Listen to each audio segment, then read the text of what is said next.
আসসালামু আলাইকুম রহমতুল্লাহ। সবাইকে ঈদুল আজহার শুভেচ্ছা, ঈদ মোবারক। সবাই কেমন আছেন? এই যে দেখেন, নামাজ পড়তে এসে এই টিকটকার ভাইয়েরা টিকটক করতে এসে ধাক্কাধাক্কি করতেছে আর কি। এই হলো আমাদের বর্তমান তরুণ সমাজের অবস্থা। আল্লাহ আমাদের সবাইকে সঠিক বুঝ দান করুক, আমিন। মানুষকে মানুষকে কষ্ট দেওয়ার জন্য এরকম করা হয় কিনা বলেন।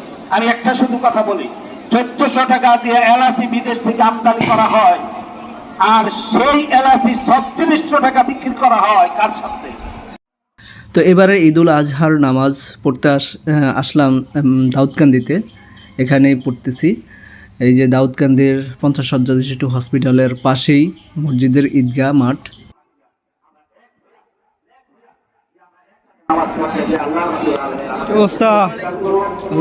ভালো আছো? এখানকার এই দৃষ্টিনন্দন মসজিদটি নির্মাণ করেছেন সাবেক সেনাপ্রধান ইকবাল করিম ভূঁইয়া সাহেব। তিনি এই এলাকারই কৃতি সন্তান। তো উনি বাড়ির লোকজন থেকে অর্থ সংগ্রহ করে এবং যারা ডোনেশন দেয় বিভিন্ন সংস্থা থেকে ডোনেশন সংগ্রহ করে এই মসজিদটি নির্মাণ করেছেন এবং খুবই সুন্দর দৃষ্টিনন্দন একটি মসজিদ, এবং এটার সামনেই এই ঈদগাহ মাঠ। এটা মাওলানা শামসুদ্দৌলা সাহেব বলছে যে আমাদের ইমামতি করে ইমাম সাহেব আছে, আপনারা থাকেন, সবাই থাকেন। ছোট ছোট দুষ্কৃতি থাকলে পর্যালোচনা যারা কমিটিতে আছেন তাদের কাছে দরখাস্ত আসবে যে আমার ইমাম সাহেব ভালো না, লনিমিয়া ভালো না, শামসুদ্দা ভালো না, আনোয়ার সাহেব ভালো না, উমুকে ভালো না, কারি আব্দুল লতিফ ভালো না, তাকে চেঞ্জ করেন। অভিযোগ সারা চেঞ্জ করেন, আইনে আছে। যারা আরএস নাই, সিএস নাই, বিএস নাই, যারা হাদিস কোরআন সম্বন্ধে জানে না, তারা ফতোয়া দিলে এটি আমি গ্রহণ করি না। ইনশাল্লাহ আমরা আলেমগরে খুব শ্রদ্ধা করি। আমরা বায়নগর মাদ্রাসার সাথে সংযুক্ত আছি, বিভিন্ন ওলামার কাছে যাই আমরা এভাবে চলি ইনশাল্লাহ।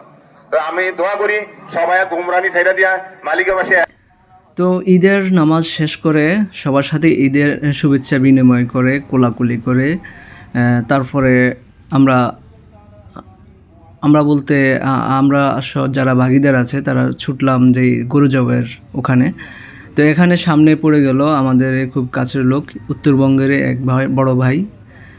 তো উনি কোলাকুলি করলেন আমার সাথে, আমিও করলাম, শুভেচ্ছা বিনিময় করলাম করে তারপরে এখানে সামনেই আমাদের এক আরও কাছের বড় ভাই, উনি সামনে পড়লেন। তো উনি খুবই আন্তরিক একটা প্রকৃতির লোক। তো চলে আসলাম গরুর কাছে। এখানে এসে দেখি প্রায় কয়েকটা গরুই কাটা হয়ে গেছে, জবাই করা হয়ে গেছে। তো একটা গরু নিয়ে খুবই হচ্ছে, কারণ এই গরুটা খুবই চঞ্চল ছিল। তো এটা নিয়ে অনেকজন লোক ধরে তারপরে রেডি করতেছে, কারণ এই গরুটা একটু চঞ্চল হওয়াতে একটু সময় লাগতেছে। তো হুজুরও অপেক্ষা করতেছে এটাকে জবাই করার জন্য ছুরি নিয়ে। তো দেখতে থাকুন, আসলে জবাই হচ্ছে একটা গরু।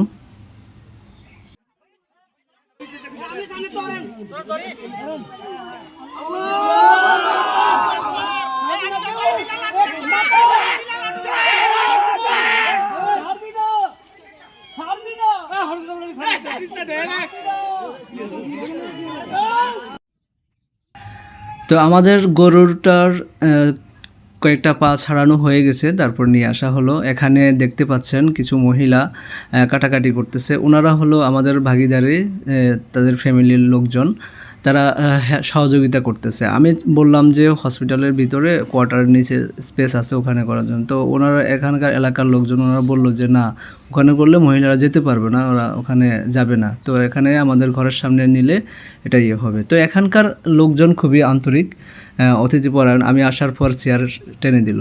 তো ওখানে সব করে আসলাম ঘরে একটু হালকা খাওয়ার জন্য। তো আমার বউয়ের হোম রেসিপি যেটা তৈরি করলো আমার কাছে খুবই ভালো লাগলো। ধন্যবাদ আমার বউকে এমন একটা সুন্দর রেসিপি উপহার দেওয়ার জন্য। হালকা পাতলা কিছু খেয়ে সোজা চলে আসলাম আবার গরুর কাছে। দেখলাম যে এসে ম্যাক্সিমাম অংশই চলে গেছে, শুধু সিনার কিছু অংশ পড়ে আছে, এটা রেডি করতেছে। আর কিছু কিছু গরুর তো দেখতেছি এখনও চামড়াই চলতেছে। আর এখানকার একটা সুন্দর নিয়ম আসলে আমার কাছে খুবই ভালো লাগছে। টোটাল গরুটা ভাগের আগেই একটা রান, সিনার কিছু অংশ, তারপরে আপনার ছাটনার কয়েকটা ছাটনা, তারপর আরও কিছু অংশ একবারে যারা মানে কোরবানি দেয় না তাদেরকে মানে করে দেওয়া হয়, সেপারেশন করে আগেই দিয়ে দেওয়া হয়। সেটা আমার সিস্টেমটা ভালোই লাগছে, যে আমরা যে সিস্টেমে আসলে অন্য অন্য এলাকায় যেভাবে কোরবানি দেয় ভাগের সময় একটা ভাগ, মানে সাপোজ ধরুন পাঁচটা ভাগিদারের মধ্যে আরেকটা ভাগিদার মানে একটা ভাগ বাড়িয়ে তারা এই সিস্টেমটা করে যে এই মানে আপনার 6টা ভাগ করে একটা ভাগ মানে যারা কোরবানি দেয় না তাদের জন্য রেখে দেয়।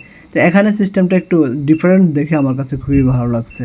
তো ধন্যবাদ এমন সুন্দর একটা সিস্টেমের জন্য। এইদিকে দেখেন আমার আম্মাজান খুব ভাব নিয়ে দাঁড়িয়ে আছে। যখন দেখতেছে আমি তার দিকে ক্যামেরা তাক করছি, তখন তো ভাবটা আরেকটু বেড়ে গেছে।